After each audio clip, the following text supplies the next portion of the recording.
Hey everyone, we are back for another exciting rehearsal this week, and since it's Bandtober, we thought we would talk to some super important people out there in the competitive band world, the judges.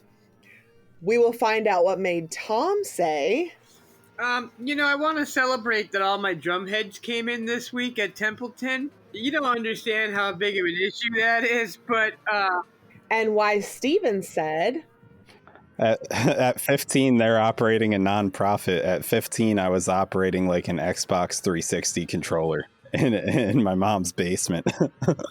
all this and more. So get out on the field and we will see you back on the sidelines for this week's episode of On a Water Break. Let's go. Set it up. Top of the show. Form, check form. Cover down. Do it again. Run it back. And we'll see you at the show.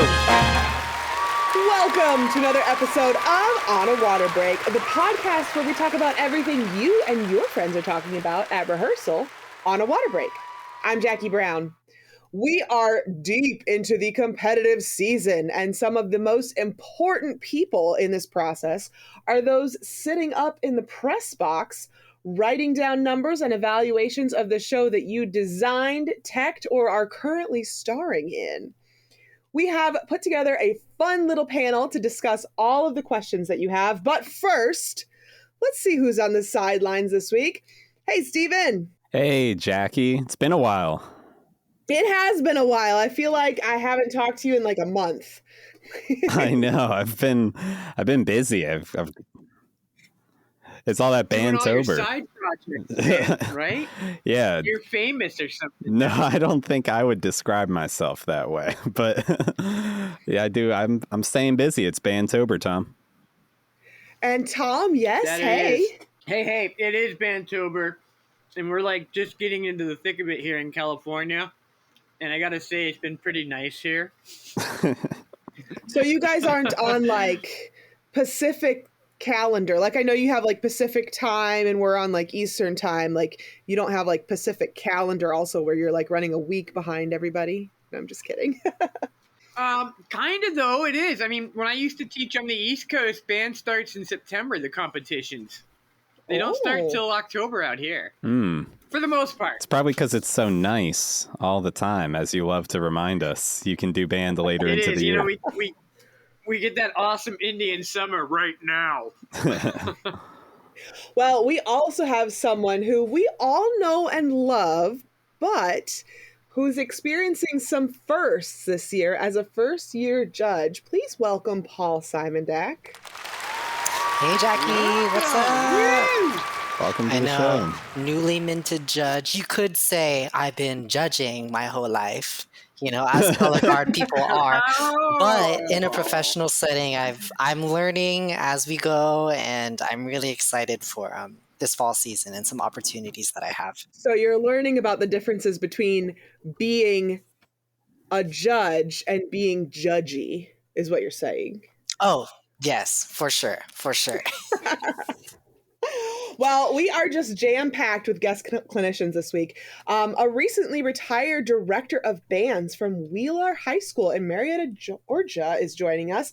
This is Mark Hoskins. Hi, Mark. Hi, folks. Hi, how are you? I like the crowd noise there. It's awesome. And Thom, I heard you brought us a guest today, too. Yeah, I did. Someone I think is pretty fantastic in my head. Mr. Dan Smith. Welcome, nice to see you. Yeah, thank you guys for coming on the show. So a quick way that we always introduce all of our new guests, a way that we get to catch up on everything you've been up to until our show today is something we call our 32, your 32 count life story. So it gives you about 30 seconds to catch us up to speed, tell us everything that's you think is important about you. Mark, would you want to get us started here? Sure. I'll take the baton. Mark Hoskins. I originate from. Hold up. I'm going to give you 8 and in, actually. Oh, okay, cool. Yeah, we got to wait for the Met, man. Close. That's right. I forgot about the Met. 8 and go. All right. My name is Mark Hoskins. I originate from Big Stone Gap, Virginia, a little small town in the Tennessee, Kentucky, Virginia area that toe. Went to ETSU, East Tennessee State University, graduated from there. I was a nomad for a while until my mentor, the late Gary Markham, found me years ago and offered me a job, and I did 25 years in Cobb County, Georgia. I just retired and just did DCI World Championships this summer. All tongue-tied there. Awesome. When you say you did DCI World Championships this summer, were you taking a trip up, or were you involved in some other way? No, I actually judged finals night on Saturday. Wow, that's amazing. Yeah. Thank you for hopping on our show. Got a whole lot of That's got a whole lot of questions right there. But first, what caption was it? I did field brass. Field brass, cool.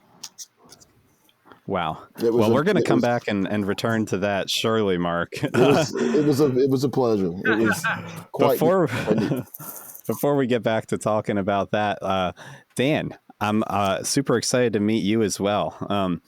Would you be ready to give us your 32 count life story? We'll use a time compression here. Yeah. We'll do our best with it. Hey, you'll get 8 off the Met.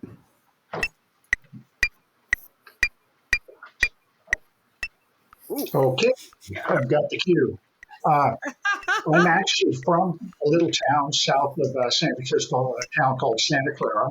Grew up there. They started a drum corps there, and I joined that drum corps. It was while I was marching that I started judge training. So this would have been 1967. Judged my first gig in 69. Taught Santa Clara, went on to spent a few years in the Air Force, got out and started a new school in San Jose called Independence High School. Within 4 years, we were what was NBA back then. We were the NBA champions. Did a lot of other things. I judged DCI finals a number of times. The year we went to Miami, I actually judged prelims on ensemble brass, turned right around and did finals on visual analysis. In fact, I'm on weekend number 6 this fall for marching bands, even though it's weekend number 1 for the Western Band Association. And on, and I'm out of time. But yeah, I've been doing this a long time. Yeah, I remember Dan. I remember you. I was so excited when I saw your name on the finals panel. I said, "Yeah, awesome." You know, I'm pretty sure all of us here have somehow been judged in a caption by Dan at some point in our lives. Every time we do an alumni thing, I know more of the fellow alums from having judged them or having taught them at some point in time, though there are still a number of Santa Clara alums around that I actually marched with. That's amazing. Wow. We have got such a wide range of experience in this group tonight. So let's get started on our topic. So we're talking about judging. We have Paul here who literally, you said you just judged your first contest last weekend. Is that right? Not this past weekend, but the weekend before that. But still fresh. Still fresh. You're still super fresh off of it. So what was that like? So you know, what was your experience? What were you expecting and not expecting? You know, what's some of the stuff there?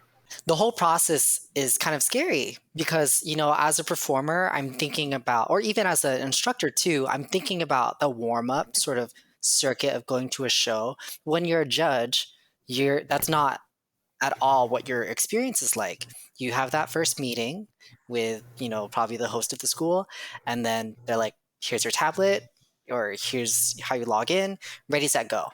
And then you're in the box and then you start.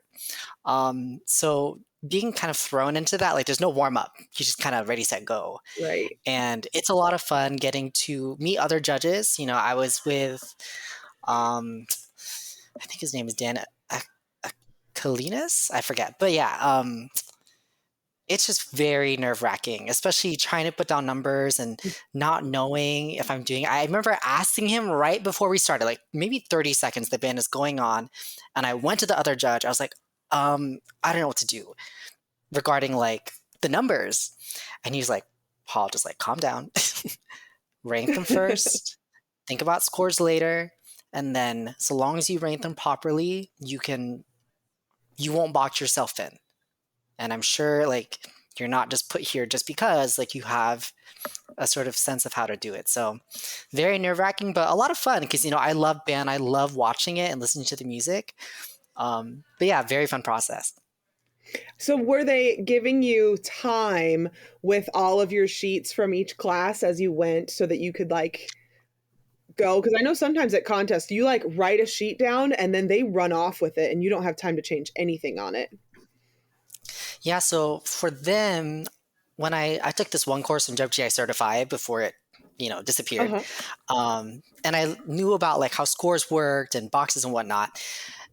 But then the host was like, oh yeah, submit your scores after like 4 groups. And that was freaking me out. I was like, I'm afraid to submit any of this because I needed time, you know, like maybe I need to adjust them or, you know, a group performs last and then they're supposed to be somewhere in the middle. And then I'm like, oh, well, I need to add 0.5 so that they squeeze in between these 2 bands from what I can understand. And so that's like really nerve-wracking because I've just never done it before. Like I did practice before for 2 or 3 weeks watching old shows. I watched 2 BOA contests and I was guessing. And then I used an Excel sheet. I compared my guesses to the judges for the caption I was doing. I was doing visual GE. And I was like, oh, I put this band in 10th when they should have been in 3rd. Like I was freaking out. But during the contest, thankfully, a lot of my scores aligned with the other judges. So I was like, it's a different, you know, live and on video, that's, you know, 2 different things to try to judge something. So, you know. Do you guys have any memories from your first experience or some advice for Paul, maybe? Something that might help him out, especially our guest clinicians here. I'll jump in real quick. I remember my very first DCI judging assignment. oh my God. I clinic or trial judged for 2 shows in 2012. And I remember the very first core I had, it was the Cincinnati Tradition.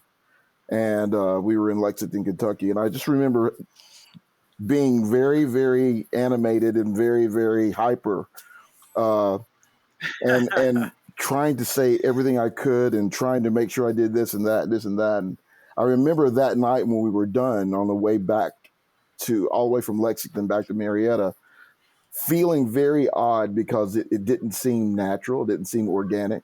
And I think Dan can talk about that as well.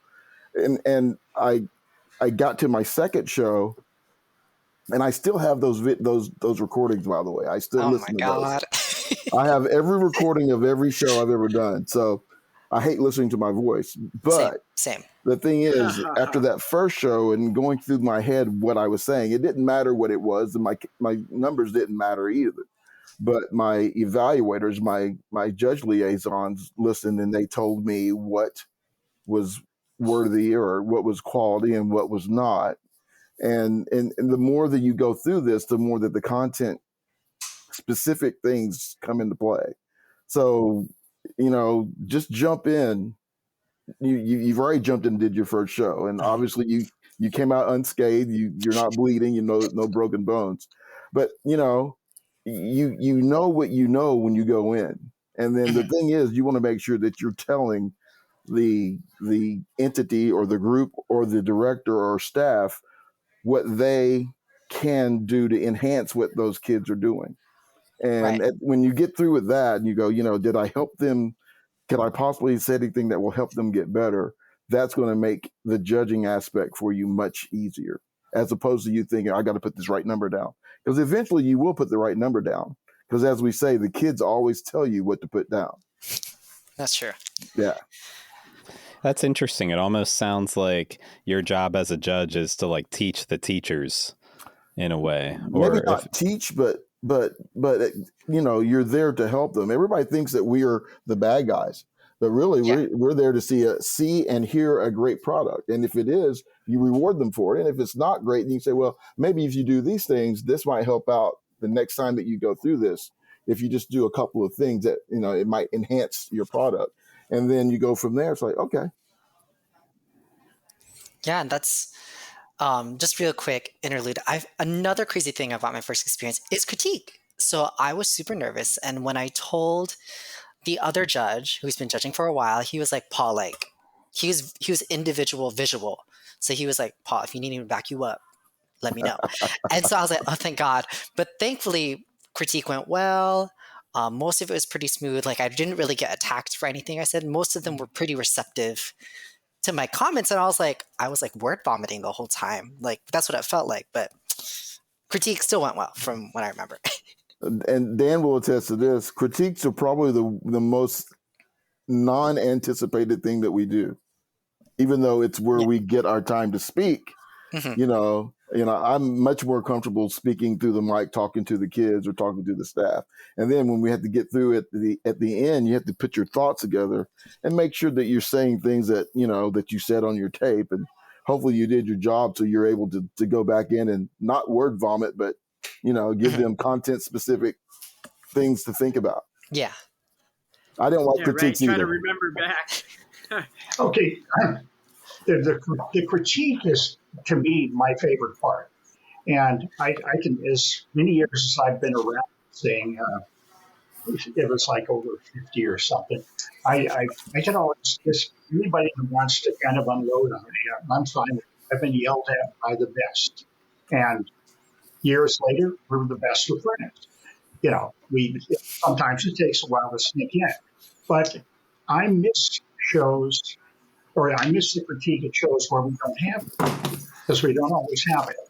Yeah. And it's usually those nights that you want to talk to the instructors, or you want to get information from the instructors to clarify if you didn't quite get what they were trying to say musically, or what the package was about, what was the journey they were trying to take us on musically and visually.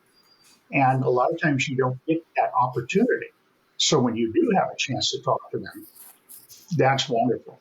Another cool thing is more and more, especially during band season and with the winter programs, guard, percussion, winds, we are having early shows where we actually get to work with the students. We get to work with the instructors, clinic sessions. I was up in Boise, Idaho this weekend. Mike Anderson put together a thing up there where we got like 40 minutes to work with the brass and the woodwinds and the percussion, and then see them put it out on the field. And talk about giving wonderful reads of the programs and a chance to deal directly with the students. It's amazing. Also, the students get a chance to see, the judges are human. Yeah. The judges are also probably band directors, instructors, and so forth. They're not just somebody, talking. Well, we're using iPhones for half of our stuff now because the microphones don't work. Where it's not this cold detachment. The judges are engaged. The judges are part of what the students are doing, what the directors are doing, what the instructors are doing. How old are you, Paul? I'm 28. Yeah, you've got some time. I remember 28. You got some time. The clinic thing, and this is the first year I was able to do a clinic through Con Selmer and I forget who else it was. Charles Palin Music in Missouri. Did a clinic with Brett Kuhn, and exactly what you're talking about. Being able to give feedback, but also being able to do a hands-on thing where you can say, okay, let's try this for this phrase and think about this and this and this, and then implement it into a segment. The great thing was they did a run. We did the clinic for 30 minutes, and then they came back and did a run after the clinic. And the transformation of the band was pretty immediate, and everyone was able to see how that worked out. It really makes a difference. Yeah, it's super interesting to see that sort of a comment get applied almost in like real time. What do you think, I guess, if maybe for newer judges out there, because I'm also looking to step into this world myself, what should people go into their meetings prepared with at critique, or how could you best prepare to bring those sort of helpful comments? Take notes. Take notes. I do a format that I use with my judges here in California because I'm caption coordinator for music. And I want to see their note sheet before we go into the dialogue with the instructors and directors. It doesn't have to be a whole lot of stuff. 3 bullet points, 5 bullet points. That's about all you're going to have time to cover. Yeah. Right. It's like when you do your... I was just going to say, surround yourself with somebody like Dan, who's an amazing teacher. I'm evasive. No, really, I got to work with Dan this past winter, and I learned so much working with Dan. So much. But the important thing is, you're going to be talking to the instructors. So just some notes, First of all, you're not the team that wore blue. Oh, you're the ones that wore green. What is the show about and so forth. And then a few bullet points of things that stood out, positive and needs improvement. Yeah. Yeah. This for DCI, we get the program notes for everybody before the season. So if you're doing GE, which that's not, usually I'm not doing GE, usually I'm ensemble or field brass. What we want to do is know what the show is about before we get to them. And sometimes, I'll be honest, sometimes we even reading about it, we don't really know what the show's about, but that's another story. But then, what Dan talked about is making sure that, the 6 or 7 or 5 or 6 bullet points you can say, like for brass or for music, your kids aren't breathing enough. They don't move well, so they don't play well, or vice versa. They need to talk. You need to talk about tone quality all the time, or you need to do this in the ballad. Just certain things like that will create the opportunity for them to be better the next time they perform. Because usually it's like, hopefully what we have to say is going to be something that they are wanting to hear. And occasionally you'll run into some folks who don't want to hear what we have to say, and it is what it is. And let me jump in on what Mark said.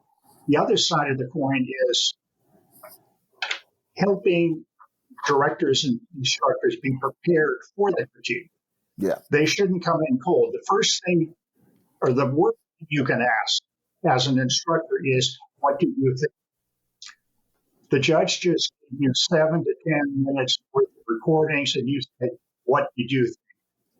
And some of us who've been around a long time have occasionally asked them, okay, let's play my recording. That's what I hope. It's cool, maybe, but it's a learning moment for instructors. I would call this by people whose names you wouldn't even recognize, Bill Warrior, Jim Jones, and so forth, from the instructor side. You go into the critique with a piece of paper line down the middle, plus on one side, what did they like? Negative on the other side, what do we need to work on? And then you can cover the most important ones off of that sheet for each caption. That's what instructors need to know. They can't just come in, what did you think? I didn't listen to your recording. So basically you're saying listen to the tapes before you go into critique. We have a lot of listeners here who are instructors, and I want to point this at all of our listeners. Listen to your tapes. I just totally forgot that they listened to tapes. I mean, when I taught, I don't remember listening to tapes until after the show, because it would only be like one-off shows. But then the show that I did judge was the prelims and finals. So, expect a difference. They listened to the tapes. And then I didn't realize that question where they're like, so you said in your tape, and I'm like, I don't remember what I said like 3 hours ago. And they say something and I'm like, okay, I can reference a part of your show. I remember it was this visual thing on the right side of the field. But yeah, I think it's so funny that sometimes they're over prepared and then you're like, they're like, what do you think about this one flag on side 2 on the 15? I'm like, I didn't see her. She's on the 15. Like, I don't, you know what I'm saying? But and Paul, that happens. That happens. Yeah. I guess that's almost a good jumping point there. What do you think is a common misconception maybe about judging or adjudication? Oh, it's it's predetermined before it starts, or yeah, this isn't WWE. Like, it's not predetermined. We need to watch your shows. Like, you have to, and like, I think it's funny because when I was just quick side, when I was practicing and I was comparing my scores to the actual judges for the BOA competition, because I was just practicing, I wasn't sure if I was basing it on feeling or not. And so it's kind of like, okay, obviously you have to be technical, right? You're playing wrong notes, or they're not marching in time, or they're not doing certain things, right, from a technical standpoint. But then there's like performance quality and musical, phrasing and all that sort of nuance. And so that's, for me, still like 2% based on feeling a little bit, right? And so it's like general effect is general effect. It's kind of hard to sort of delineate emotional versus like factual sort of judging for me, especially from doing it for the first time. I've always thought that general effect would be how well the group can elicit that feeling that you're talking about.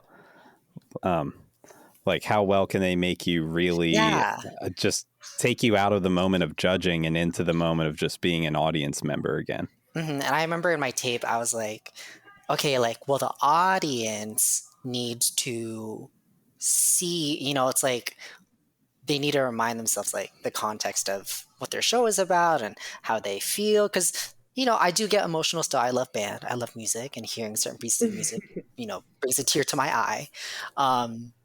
But I think that's like, I think they think that judges are heartless people and that they don't like them, especially younger people. When I was marching recently, I marched in 2022 with UCF Texas World, and some of those kids, I'm sorry, they're just like, well, why are they doing better than us? And I'm like, it's because of these things, but you don't understand. It's okay. No, Paul, I got slotted, okay? I got slotted. Or it's personal, right? Or it's personal. Yeah. Oh, well, that judge hates us. And that judge has hated us for years. I know. That discussion keeps coming back again and again and again.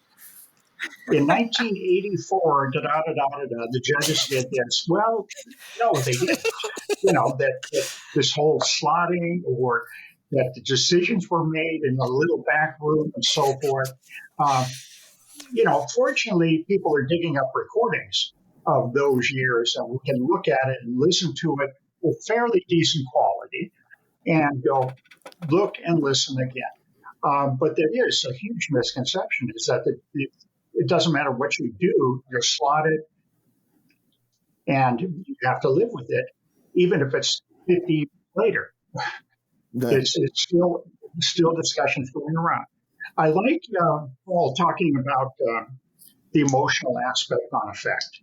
But there's three aspects of effect. You've got the intellectual, so you can analyze it and say, hey, that's pretty cool. The aesthetic value, in other words, is it a work of art and so forth. And then the emotion. And some groups, some bands or units that you're judging will only work with one of those, some with two. But when they make all three levels, then you've seen a great performance put together well by a good design team with students that understand what they're trying to communicate to the audience. And I like to use the example of Shakespeare. Shakespeare's plays played to three different levels. To the rich people up in the stands and the bleachers in the top, the middle class, and the people down in the pit that loved every raunchy joke you could throw at them. So if you think of Shakespeare, that's what we're judging when we're doing effect. Those three different levels. All right, let's take that and go off to our gush and goes for the week. So for anybody who's new here, this is the segment of our show where we take a moment to gush and go on about whatever we would like to that has to pertain to the marching arts. And we'll have our regulars start us off first. So, Stephen, what do you want to gush about? I am so happy because we finally finished learning all of the show at my marching band that I teach. So now the season can get good now and we can just clean and perfect it. But it's always a grind getting to the end of the show every year with the marching band. So I'm looking forward to rounding out the season well. Seriously, I love this point too. Tom, what about you? I want to celebrate that all my drum heads came in this week at Templeton. You don't understand how big of an issue that is, but That's great. Unfortunately, I'm having a hard time gushing go because I learned just the other day that we lost another drum and bugle corps. Oh. I guess we can talk about that later. I don't want to bring it down. I don't want to bring us down. Well, hey, it's on the docket. It's on. Paul, how about you? What do you want to gush about? Other than judging, other color guard things I'm doing this fall is designing and choreography for Reverie A. So I'll be helping them out in Atlanta, Georgia. And then I will be visiting my team in the UK, Northern Academy. So I'll be seeing them for 2 weekends and working with those kids. And that team, they are so excited to meet me. They're like, oh my God, the kids, they're so excited to meet you. Like, are you free on Sunday to get dinner? I'm like, yeah, like, of course. Like, I know it's a holiday, but Celebrity. I'm like, do they not want the time off? They're like, no, they're so excited to hang out with you and get to know you in person. I'm like, oh my gosh, that's wonderful. So like, I'm really excited to meet that team this season in person. Isn't teaching in another country, in another culture, just like an amazing eye-opening experience? Oh yeah, for sure. Like, it's weird how the culture of color guard specifically, like they start so young. Like in Canada, it's like that too, where they start so young and they just stay with that group for like 6, 7, 8 years. It's wonderful. So now that you guys know how it goes, Mark, would you like to gush and go on about something? Everybody said it, you spoke of Bandtober at the beginning of the show, and I'm in week 5 already of Bandtober and actually getting ready to start week 6. I get a little bit of a break in 3 weeks, and then I have another week after that. I have 10 weekends out of the fall that are adjudication based. But it's great. I love it. I absolutely love it. I recommend it highly, particularly after retirement. Yes. Oh, we were supposed to wait till after retirement. I knew I did something wrong. Gosh, yeah, there you go. And it's great. I get to see Dan in November because I get to come out to do WBA in Sacramento. Oh my God, which is really neat. Yeah, I will say the other judges that I was with, they were talking about retirement things. Like, they're like, so sorry, Paul, that we're talking about this. I'm like, no, like, it's okay. Like, live your truth. It's fine.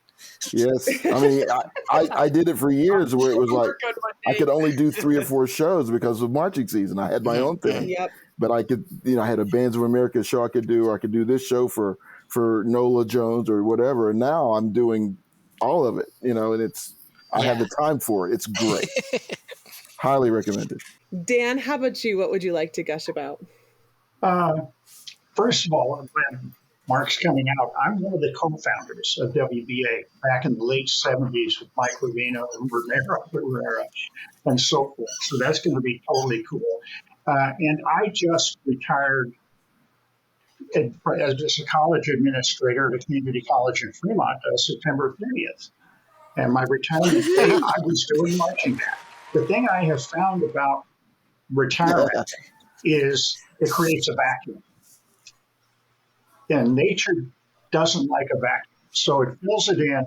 So I'm judging all the way through to the weekend before Thanksgiving. That's when the championships are out here. God. I get a few weeks off, and I have my first evaluation clinic day for the Winter Guard, Winter Percussion wins the second weekend in January. So I'm filling this vacuum, and even at my advanced stage, I just love doing it, and I love working with the students. I love working with young instructors. And Paul, you want to come out we'll do some judge training, okay? Oh yeah, I'd love Show you the ropes. There you Show go. you the ropes. So can we have like an On a Water Break judge staff trip? Masterclass. Yeah, with like Dan. a big masterclass with Dan for anybody who's been on a water break. I'm I would signing take up that for myself. this, please. I'm signed up already. I need it. Jeremy, how many airline miles you got over there? All right. We need to get back out on the field and take some reps. And then when we're back, it is time for some Q&A from our listeners. So...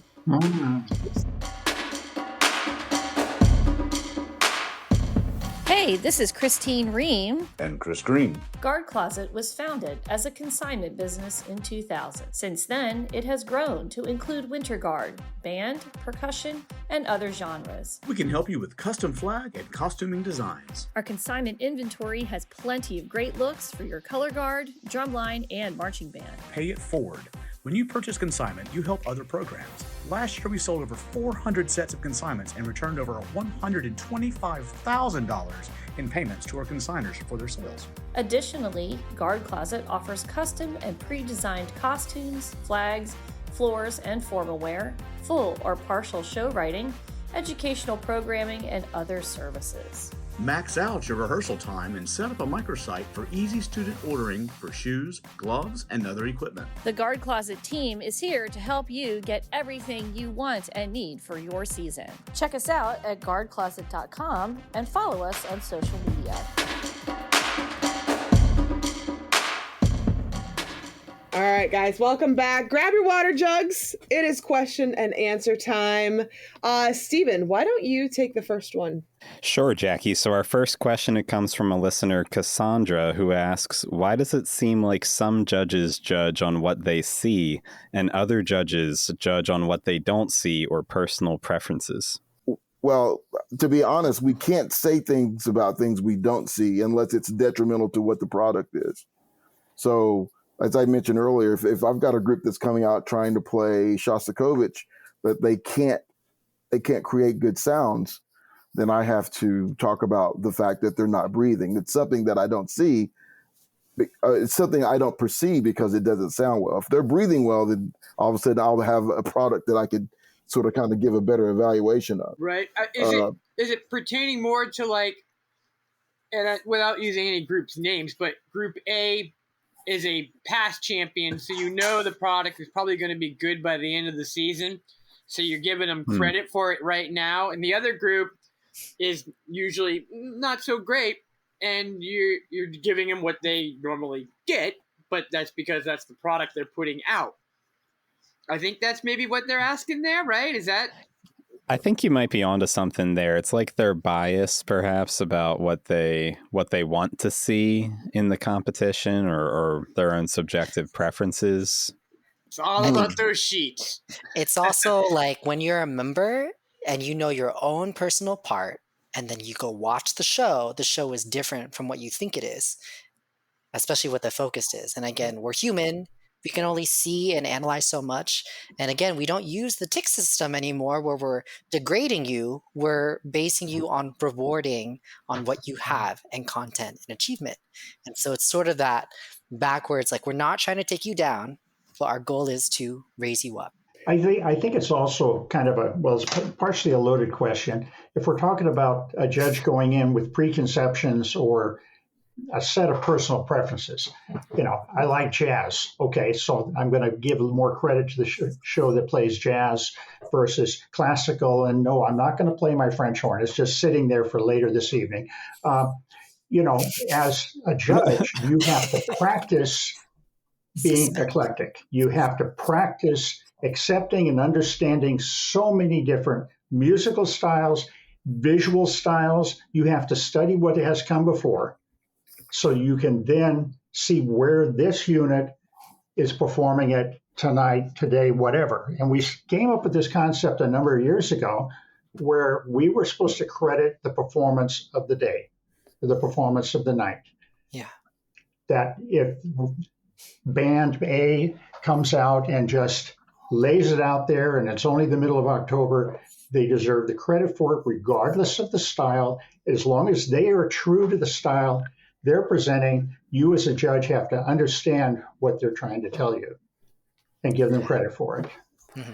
Yes, and I think maybe while we're talking about preconceived notions, there's something to be said, too, as the instructor walking into critique, to maybe abandon your preconceived notion of how well you think the show is going or the design of the show, and just be open to the feedback that you could receive. I think sometimes there's a tendency to not want to trust the outside judge's opinion on what you're doing with your show, when really you should be open to that feedback and at least maybe consider it with all the things that you care about with your own group. Jackie, do you want to take our next question? Yeah, so I've got one from our listener, Ella. She wants to know, do you ever call one person out specifically on technique? I'm assuming on your tapes. Do you ever just like look at somebody and call them out on their technique? I'll step in on that one. Somebody mentioned the tick system. I'm probably the only person in the room that ever used the tick system.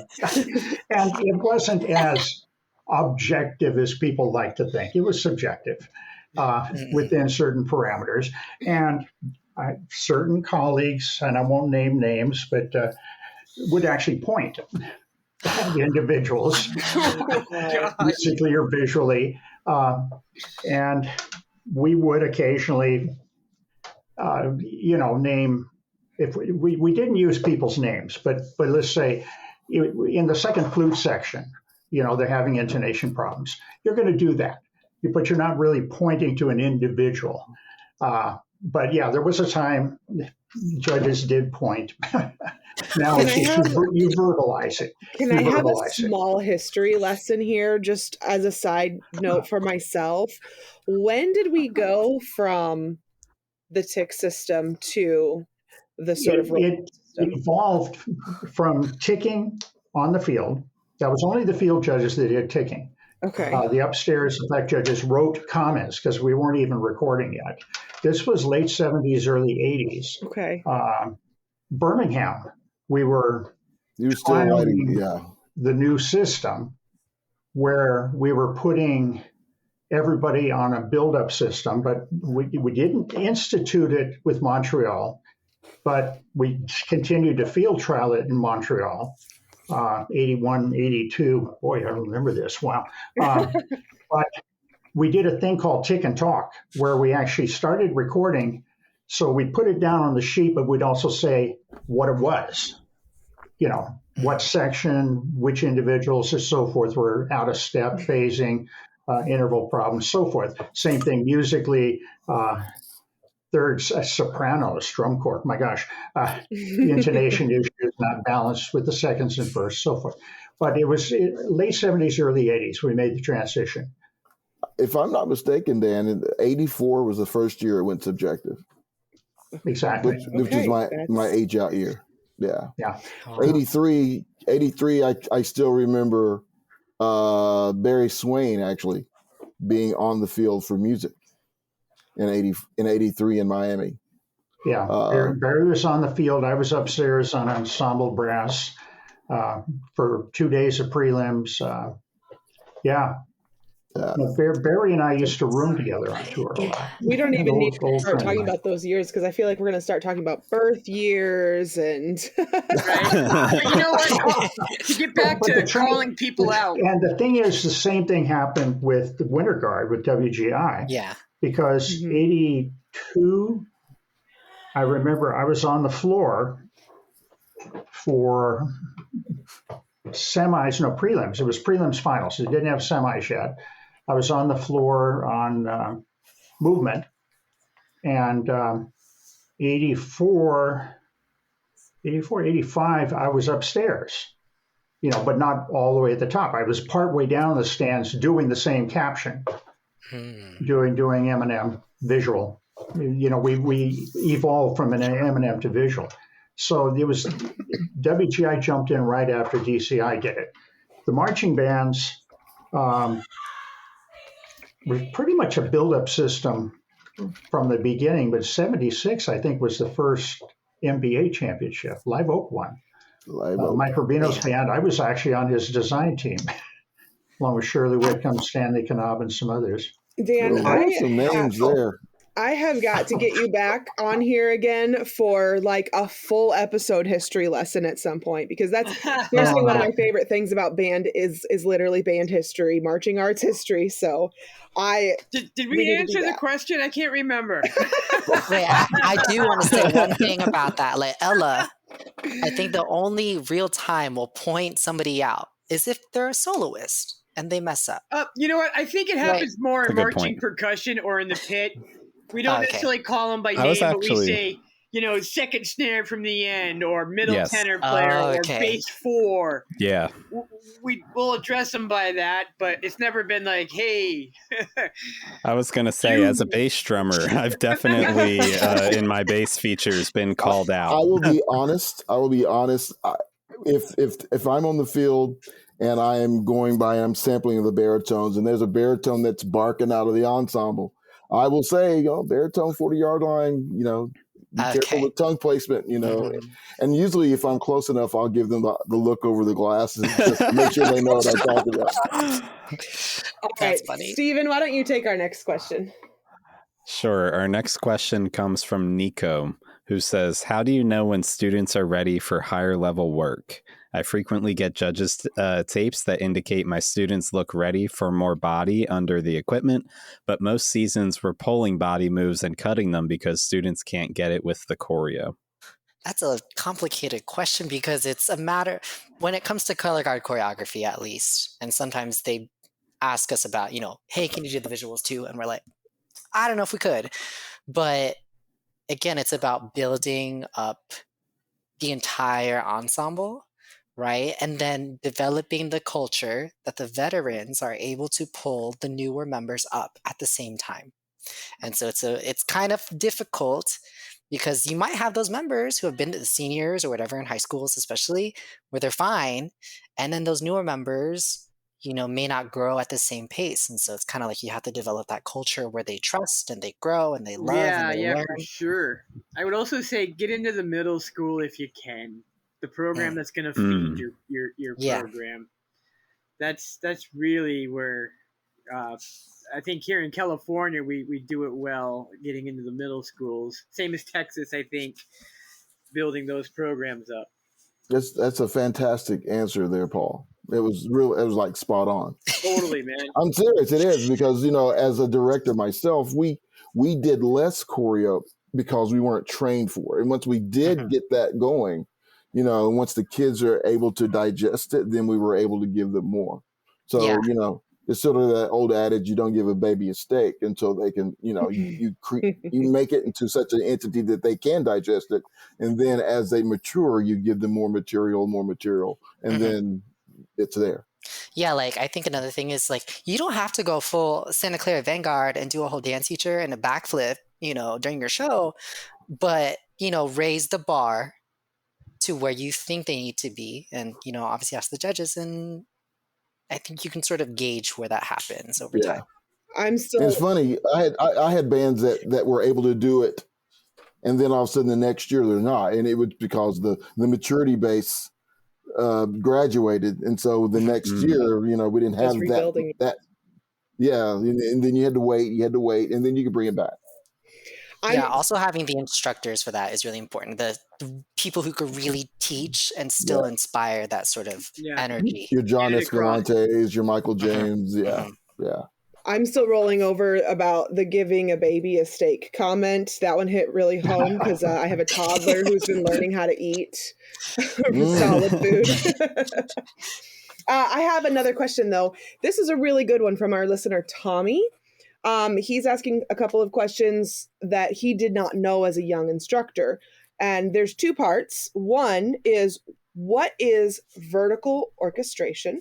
And two, what do they mean by pacing? So. All right, so let's clear our schedule for the next 4 hours. Dan, you're the man. I'll make this brief, I promise. Pacing is an effect comment. Yes. Vertical orchestration is an ensemble analysis. Yes. type of comment. Vertical is any moment in time, how many things are going on simultaneously. You got the trumpets triple tonguing while backing up into a blind set while doing some sort of choreo. That is a pretty thick vertical moment. Simultaneous responsibility. Well, that's the other word for it. Good, Mark. Pacing has more to do with the actually horizontal composition. If you want to go to the ensemble analysis word for it, pacing is giving us highs and lows and connecting things, giving us a nice emotional curve to the program. We're using the word journey a lot now. WGI, we've bought into it. Totally DCI's putting up with it. Marching bands, most marching band circuits talk about the musical journey, which is how the program is put together musically. Is it giving you highs and lows? Is it keeping the audience engaged? And I love movies. I talk about cinematography. I talk about movies. A well-paced movie will let you relax a moment then and then pop out at you, or they get a little tension building and have a nice resolution. That's pacing. Yeah, I That think clear enough? Yeah, I think one comment I want to say too about marching at Crown, so again, this doesn't apply, but transitions are really important, right? How long? I want to talk about Inferno really quick because I was in that show. Well, your transitions can create the whole pacing. They made that chord longer by 32 counts at the very end, and they cut the transitions in between. It was awful because I had to lay down at the end of every song. So I'd lay down, and then they're like, oh, we need to make this transition shorter. So you get 2 counts to lay down and then get back up. And I was like, oh my God. And they did that for all 5 transitions. Like if you watch that show, it's very fast. It's crazy. So transitions are probably the biggest, like, how does that feel going from one song to the next? Right? Where are you taking us on that journey, as Dan said? So like, I think transitions are probably the biggest spot you can look at first when it comes to pacing. And actually, a lot of us over the years, the word transition alone was kind of a no-no. If you had to do a transition, it means you didn't think through the process of taking us from one thought, one emotion to the next, to the next, to the next. And like you said, sometimes these transitions show up where, hold it, you didn't allow enough time for the guard to get down, get the new equipment, and get back up, and do it in an artistic manner rather than run down, get it, and run back on the floor. Or allow the brass players a chance to take a deep breath before starting the next piece, or getting the percussion battery, especially staged correctly. It should be through composed. I've got a question. This question comes from an avid listener of the show. His name's Steven. He listens every single week for quite a long time now. Does he? Yeah, he asks, what advice could you offer to young judges who have just started working in high school circuits, but aspire to adjudicate maybe at higher levels of the activity one day? Practice. And listen as much as you can to the folks around you that are experienced.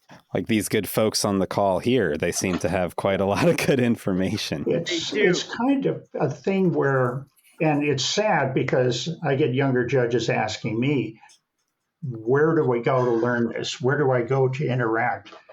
When I first started, I was fortunate. Gail Royer told me I had to learn how to judge since I was starting my own horn line with a younger corps while still marching Santa Clara. And he said, you're going to go to this clinic on brass, you're going to go to this clinic on movement, you're going to listen to Don Angelica, you're going to listen to Earl Joyce. In other words, all these people, and you would try to find, when's a workshop going to happen? You go to the workshop. When's a clinic going to happen? You go to the clinic. You ask permission to sit next to one of the judges while they're judging and just listen to how they're handling the dialogue, watch how they're doing the numbers concept. And some people are a little nervous about that. I encourage people, come sit next to me. Between the bands, we'll talk. Because I want people to learn. But you have to go out and get it. These days, we also have this great stuff called video. We didn't have it back then. We had Fleetwood records for the drum corps, so we could listen to the drum corps, but we didn't have videos. We didn't have the opportunity. So much media out there.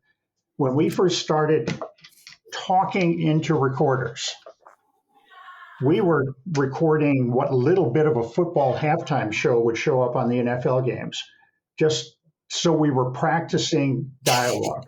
I'm serious, because we didn't know. I think he's laughing because they were showing halftime for NFL back in the day. They don't do that anymore. Yeah, they would. I mean, these days they got to go to the talking heads. But practice. With my judges, the CSBC. In fact, they're getting the next blast from me. Here's clips. I want you to listen to these clips. Give me some comments. What are you listening to? And I'm going into concert literature. We've got some Aslanka, we've got some Tekeli, so forth. I'm giving them visuals, from shows that were written 40 years ago. Have them talk about how they were put together. But it's practice, practice, practice, and then anytime one of the more experienced people is doing a presentation, be there so you can learn from them. Yeah. Well, if I could add one thing, I know you want to get to another question. I was basically forced into judging. I smile when I say that. My mentor, and I think of him all the time, Gary Markham. Gary got me into teaching, and then once he taught me in drum corps in 1981. And when I started teaching in Cobb County, I was working with drum corps. I did a stint with Spirit, did a stint with Magic of Orlando. And when I remember the day that Gary just came up and said, Mark, you need to get into this adjudication thing. You really need to do this because it's going to help your teaching and you know what you're talking about. And of course, I didn't think I knew what I was talking about. But he coerced me. And then I broke down and did it. I just broke down and did it, and it's been, for me, in terms of an educator. I'm not I've retired now, but when I started doing drum corps and teaching or judging, it actually made my teaching vocabulary. It went up exponentially. I can't even put a measure on it. How much better I became as an instructor. Both on brass, woodwinds, visual, everything. Everything was enhanced. So, for the person who wants to get into it, if you have a love for it and you want to be able to give back, because I feel that's my whole thing right now. I'm giving back to an activity that actually saved my life. I think it's important for you to jump in there and do it for the right reasons. A lot of people ask you how it pays. I'm not ever thinking about the drum corps check or the Bands for America check. I mean, getting paid is good, but it's really neat to just be out there with the kids and share the experience and the energy that they're putting out, and you're wanting to give them the best information you can. And most circuits will have a certification of some sort that you might need to do. There used to be WGI certification. I think that's gone now. But the Bands of America, I think U.S. bands have a U-Learn. There's lots of things out there you can learn from and get certified. And lots of circuits need judges. All right. Well, we have so many more listener questions that have come in, but we just don't have time. So I'm just saying we're going to have you all back for another round robin. This is oh my gosh, this is amazing. And the things I'm learning and the history is just fantastic. We need to get our rehearsal going though. So I hope you guys' feet are not asleep. Let's go ahead and put your water bottles up and let's get back out on the field. We'll see you in a minute.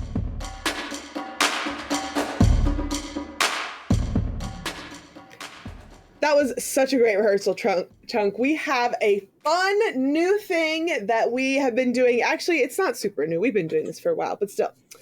I really like to get to know you guys that are on the show, and just to talk and get to know you a little bit more. Paul, what part of the marching band show are you? I am Mr. Technical, but big smiles and performance. It's so funny when people ask me what I think about when I'm performing, big smiles or whatever, angry when I was at Crown. But in my head, I am thinking count structure. I cannot go on an autopilot like other people can. And so my whole show is based on that. But I love performing. I love looking at the audience and connecting with people. And so I find myself really being that performer that wants to look at people directly in the eyes in the audience. And so that's the kind of performer I like to be in the marching band show. That's what I tell all of my students to aspire to. I'm like, look, find somebody in the audience and look them right in the eye and just perform right to that person. Yeah. So, Paul, I would absolutely love having you on my guard, clearly. You should come out and teach sometime. That would be super fun, too. Before we get into the news, we have Alicia, who is starting her new segment, Bring It In. Alicia, are you ready to bring it in? Hey, Jackie. Yeah, I'm ready. Let's go ahead and bring it in. This week, I have a question from Antonio. Antonio wrote in and said, I feel like my students are constantly distracted and frustrated during rehearsal right now with everything that has nothing to do with band. Do you have any advice for how I can get everyone focused on what we are trying to do in rehearsal? Well, Antonio, I have really two trains of thoughts here. My first one is, what is your process? What does it typically look like? I think, we tend to start our seasons with a pretty defined process, especially with fundamentals. We always come in and we do a 5-minute stretch block, and then we do, marching fundamentals, and then, whatever your process looks like for how you start your rehearsals from day one has to stay the same. And I think that we really get bogged down at this time of year because everything feels rushed and we feel like we have so much to get done and never enough time. We tend to drop those processes off at this point. We think, man, let's just skip the technique block today and get right into, cleaning the drill. And that sets our students up to feel a little chaotic. So I think, think about your process, not just so much as being about fundamentals or whatever, but it's also a mental game for our students, right? And I say over and over again all the time, and most people would agree, time spent training is never time wasted. So don't necessarily think about that time as we don't have time for it today. We've got to get into cleaning the drill. Always make the time for it. Because while you're getting your fundamentals in, you're training, you're also letting the students have that time to turn their brains on and get focused in on your rehearsal, and let go of those outside frustrations. Because we're in October. It's Bandtober, but we also have midterms. And we have the seasons changing, and we have the time about to change, and the days are getting shorter. So everything just feels a little different. And students, especially today, really, really need consistency to rely on, and it sets them up for success. And I would take that a step further. This is my second train of thought. Have a ritual with your students. And it doesn't have to be anything major. One of mine from the past, I'll give an example of my own Winter Guard in 2019. We listened to Once Upon Another Time, which is a song by Sarah Bareilles, and we started every show day laying down, closing our eyes, listening to that song. And it was just a way of they turn their brains off for a minute. They think about what we're about to start doing, and it helped transition them from the outside world into the rehearsal world. So think about what can you implement in your program that is a ritual for your students that, is less than 5 minutes, but is a way for them to turn off those outside frustrations and focus in on what you're doing today. I saw a great one on WGI just the other day. They featured just a little short behind the scenes with Dobbins Bennett High School, and the student mentioned that their instructor, Jed, before every performance sprays them with a little cologne. And that is a great example of it's activating a sense. It's a consistent ritual, and it pulls them in and helps them focus. Some groups do a lifesaver before a performance. Something like that. In the band world, obviously, it's going to be something different, but maybe just a song that as you guys set up, we listen to this song together, and it helps us focus in on what we're about to do and leave all that stuff outside and leave it at the door. So that's my biggest answer to that question. Check out your process. And then is there a tradition or a ritual that you could add in for your students? Thank you, Antonio, for that awesome question. And if you have a question, just email us at onawaterbreakpodcast@gmail.com. All right, back to Jackie.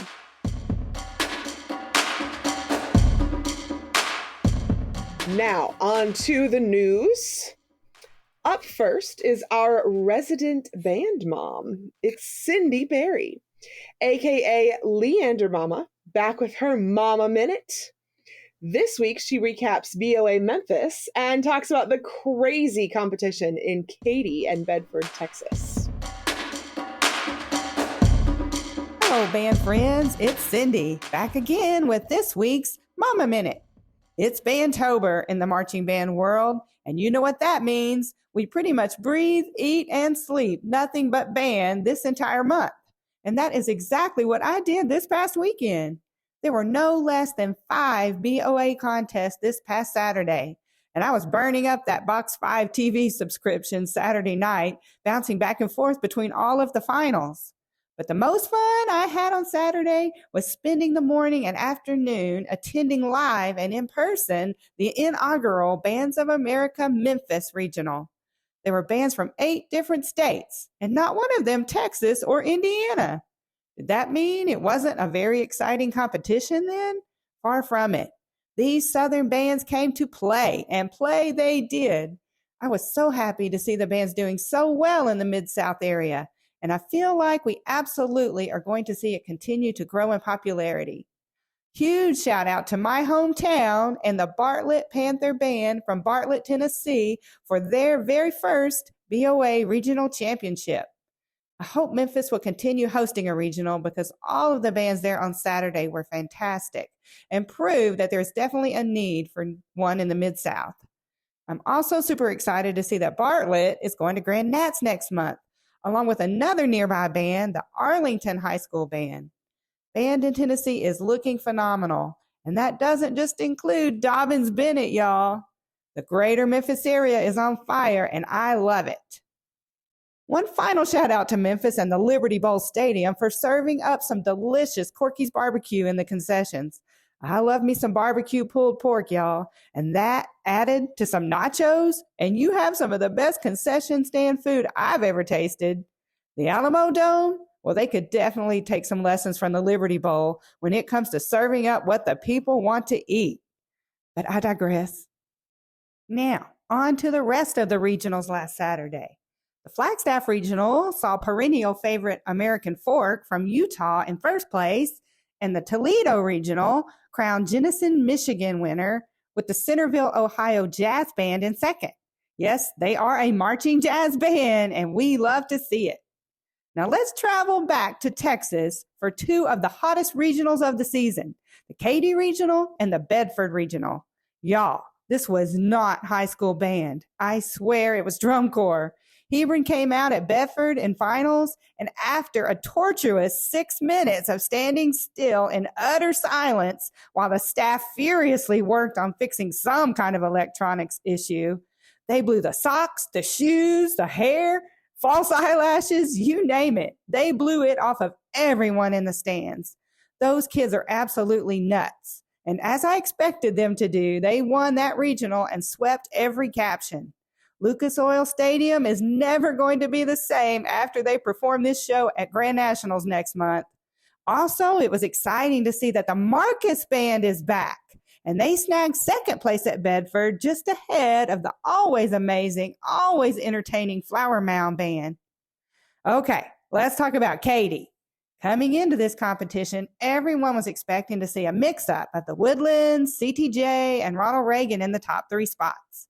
Well, the Woodlands did grab the trophy here with their insanely good performance of Day Dance, and the Reagan Band did take second in typical Reagan style with their show From Chaos. But the most exciting surprise of the evening was seeing Cy Fair take the bronze medal here and Pearland close behind them in fourth.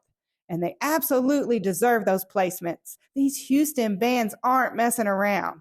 And when Pearland gets to Indianapolis next month with this phenomenal Wes Cartwright show they have, I would not be surprised at all to see these kids in the top half of finals. Yes, I said it, top half of finals. What a show. What a band.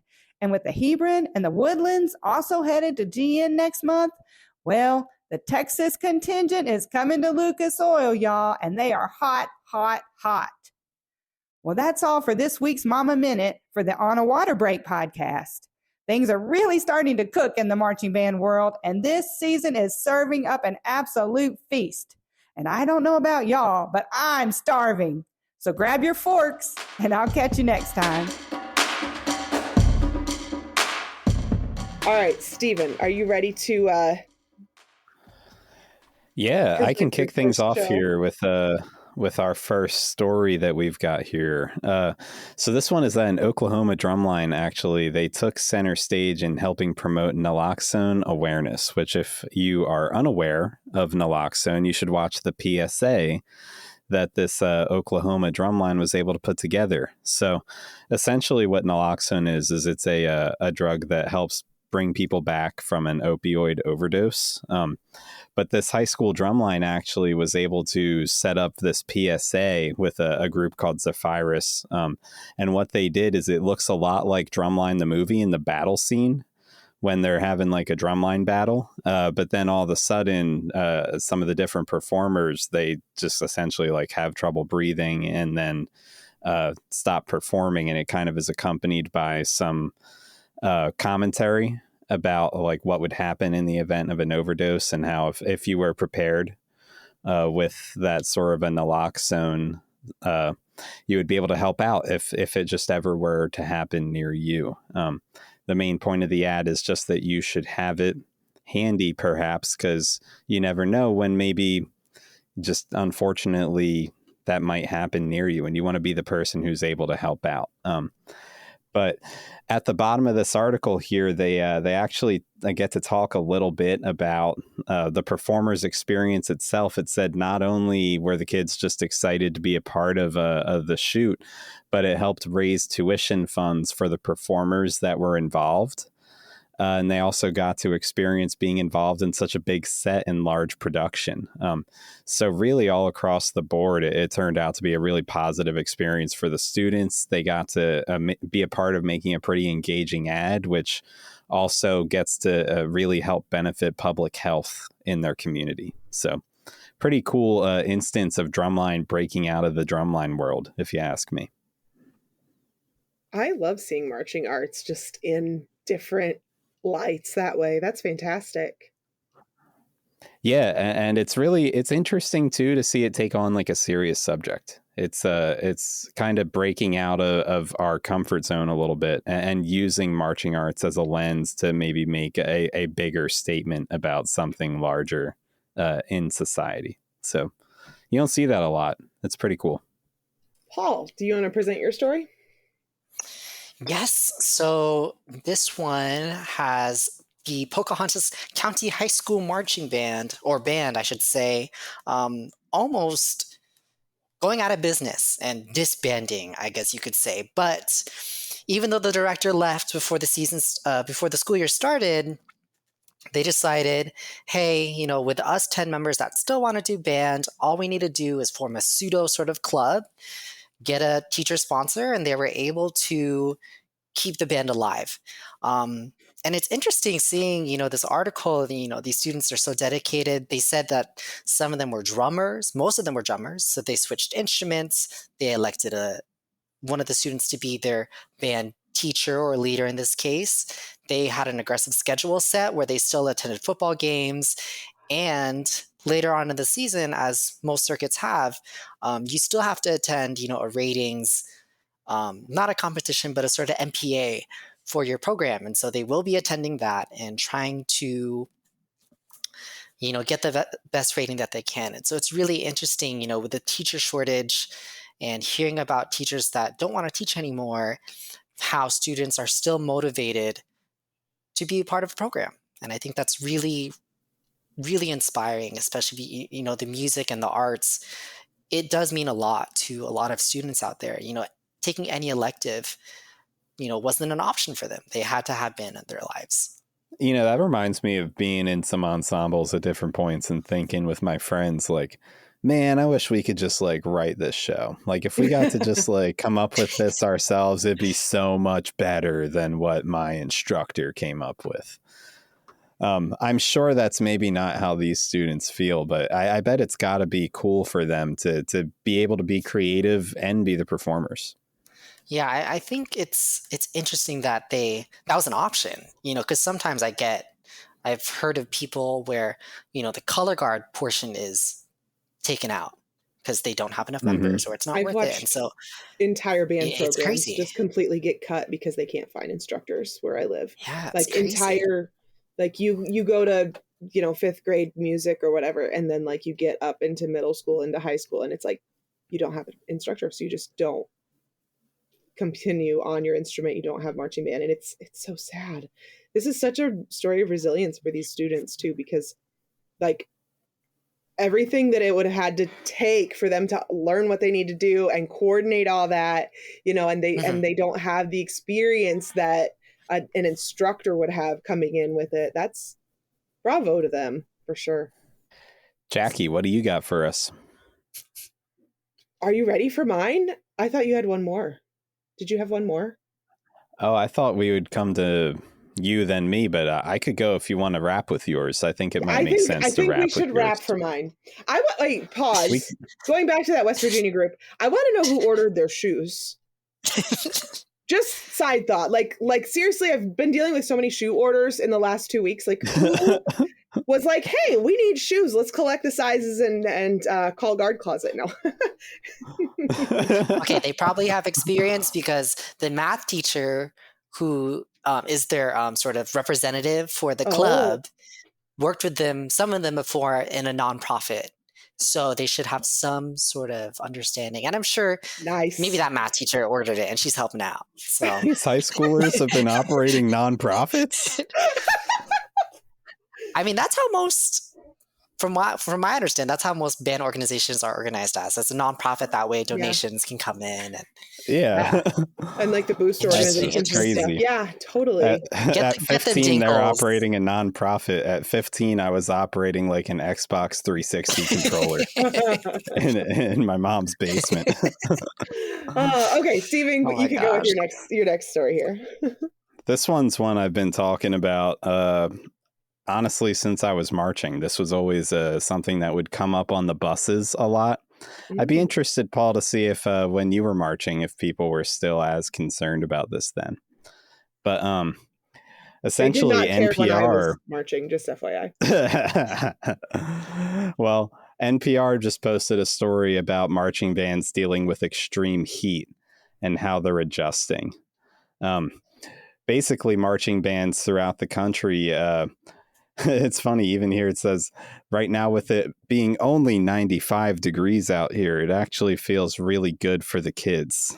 I think throughout the whole country, we've been dealing with heat exhaustion, sunburns. It makes me think back to when I was marching and we would cancel shows in Texas, or we would change and not be wearing full uniforms for shows in Texas. We'd even start wondering, so I'll posit the question to you guys. Do you think that band as we do it today is sustainable, perhaps, given the trajectory of weather, heat in the peak of the summertime?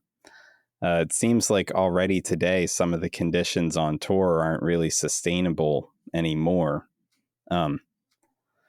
That's at least what I experienced in 2019. I think we're flexing and bending with the times, though. Like, a lot of corps have hired, physical therapists to deal with joint injuries, and they've gotten, nutritionists working on their meals so that the members are getting the right number of calories that they need. And I think this is just another one of those things where we're more aware of something. It's becoming more of an issue, and we need to keep improving on it. And I think we will. And I think we do.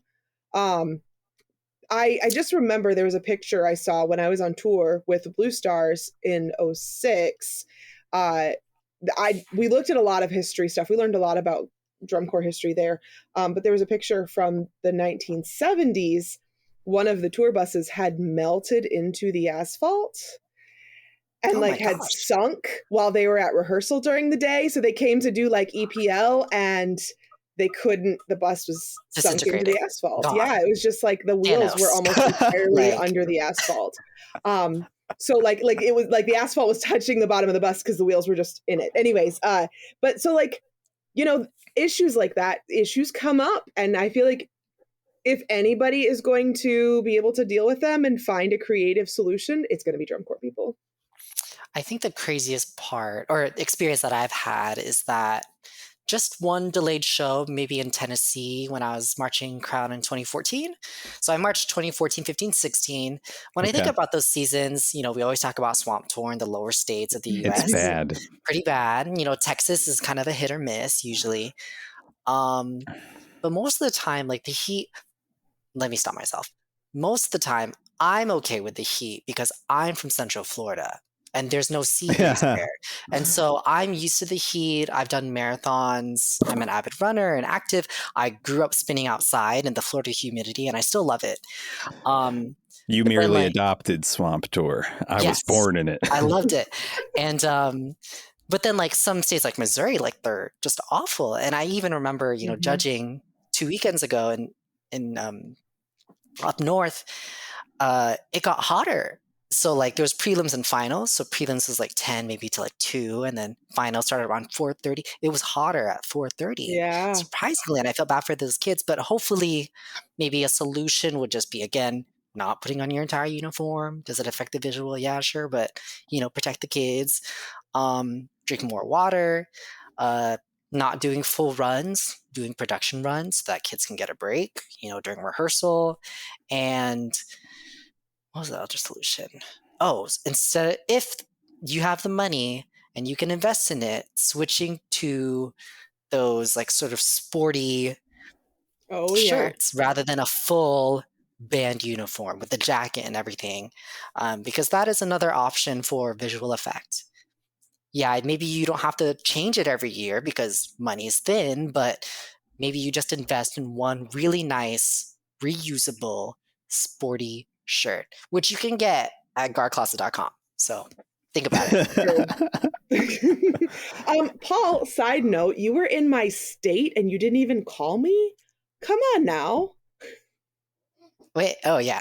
I'm from Missouri. I'm just saying. No, but yeah, Missouri, I remember we were all dying. The one girl, Catherine House from Missouri University, she was like, I love it here. And we're like, Catherine. Catherine. I used to love Texas Tour, but I'll tell you, I also marched Crown, Paul. And I think the worst day of my summer, both my 2 summers, was Crown Beat. Something about South Carolina when you come back there is just dreadful. No, in 14, we were at that other old field where the numbers are so old, they're on the stadium. Like they're not on the ground. They're on the stadium. Yeah. And just crazy there. Oh, every time. Rain. And it's disgusting. Heat. Ugh, can't do it. Disgusting. Enormous bugs. I remember I saw a moth. That thing was like 5 inches long. Like it looked like it belonged in the jungle, straight up. No, yeah. Terrible, terrible place. I hate Swamp Tour. Crazy times. Well, I have a news story that I saw on social media, and I needed to verify and needed to bring it up to you guys because it's a sad one. But Southwind is the specific terminology that they have used is they are ceasing operations of their drum and bugle corps. Oh my God. For those who don't know, that's basically they're just saying that they're folding their drum corps. They only just came back recently. You know, I know they were gone for a little while there, and they were in open class. And was it just last year they got 3rd place in open class? And now they're ceasing their operations. It says that the problem is basically the cost of everything, the rising cost of transportation and housing within their current tour model. Basically, the tour itself is 65% of the core budget each summer. And there's no way that they can maintain financial stability. And God, that stinks for them. At the same time, I do applaud them for, being financially responsible and not just going out there and driving the entire not-for-profit organization into the red. But I don't know. What do you guys think? Have you heard anything? I think it's a unfortunate reality. I mean, I kind of hope that, not to knock Dan Atchison or anything, but there's a new guy at the helm of it over there, and I know he comes from a business background. And drum corps, I remember reading a post about Southwind folding, and they said that it cost upwards or exceeding $6,000 per person.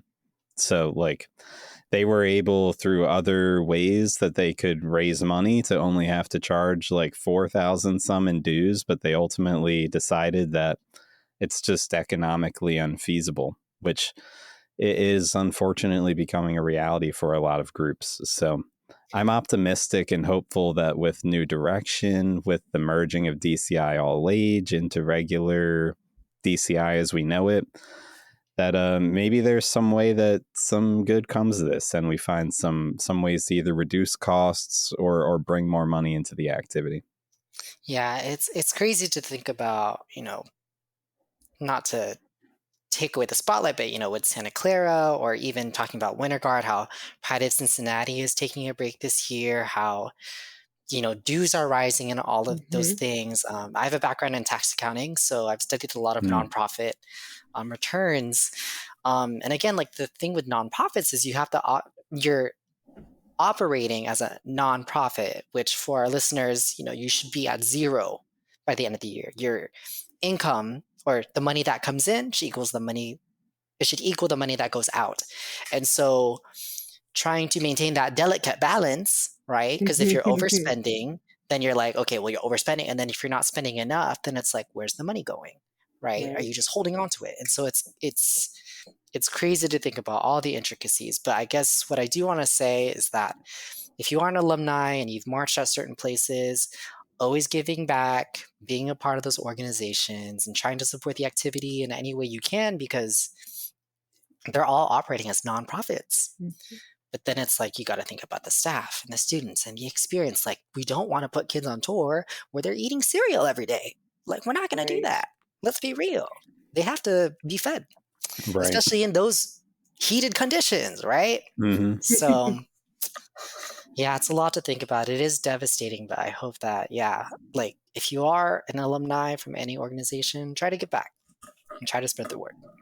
I will say too, from my vantage point of where I live in the industry that I'm in, that I'm technically my actual job, the agriculture side of things, the food costs are just rising so much. And we really expanding beyond the marching band world, we really have got to get our economy set right to get these costs down, because them saying that food and transportation budget is like 65%. I look at that number and I know what our food and transportation budget is like to have a Winter Guard. And I'm like, 65% should not, like, it shouldn't be anywhere near that for food and transportation. So that's crazy.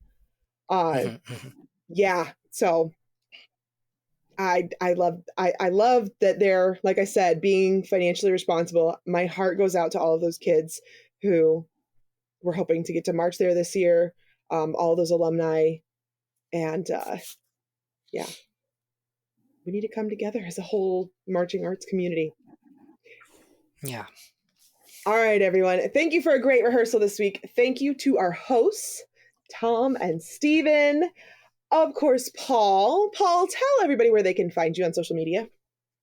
You can find me at Paul Script on Instagram and TikTok and Snapchat, even though I don't really use all the time. And then on YouTube as well. I post color guard videos, trying to do tutorials, but we'll see how that goes since I am teaching and judging a lot this fall season. But you can catch me on there.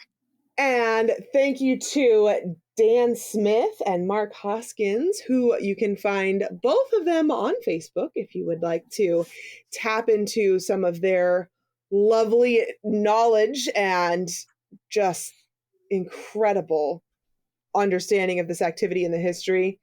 Thank you also to Alicia and Cindy for their segments in the show. And guys, go subscribe, write us a review. I love reading reviews of our shows. Give us 5 stars. Let's rock it. Share this episode with a friend. Follow us on our social media. We are at On a Water Break on all social media platforms, and we will see you at the next rehearsal on a water break. Go practice. Go practice.